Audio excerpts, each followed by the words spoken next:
Gawa tayo ng lababo dito, mga idol.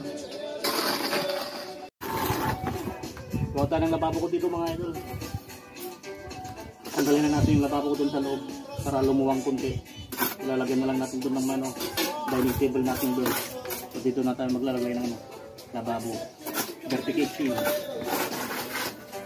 Tayo na yung nagbaton. Ako din lang gumawa dito.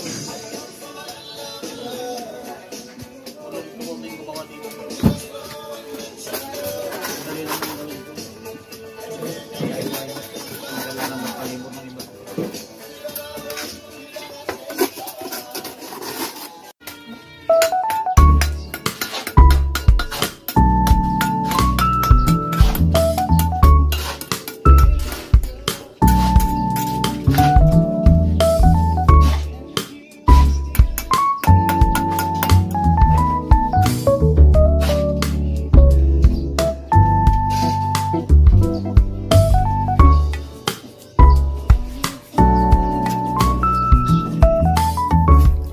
Okay na mga idol, oh.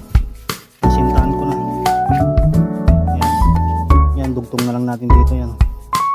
Ganyan. Yan. Itong pader na to mga idol, ako po nagpapader niyan. Lang dun. So dito, sinagad ko na dito yung ano ko, lababo ko. So palitado ko na lang yan. Tapos pupurman na yan, ano. Lagyan na ng bakal yan, pupurman na yan. Plywood, kahoy. Yan, para may lababo na tayo dito.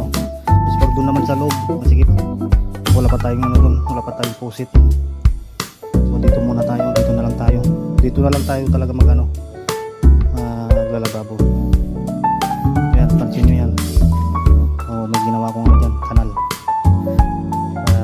Yung kanal dito sa kabila sa kila mama. Yan, puputatan ko na lang kunti doon. Tapos doon para diretso pa doon. Pwede na rin mag-aagos yung ano sa akin, yung lababo ko. Yan, update ko na lang kayo pag ano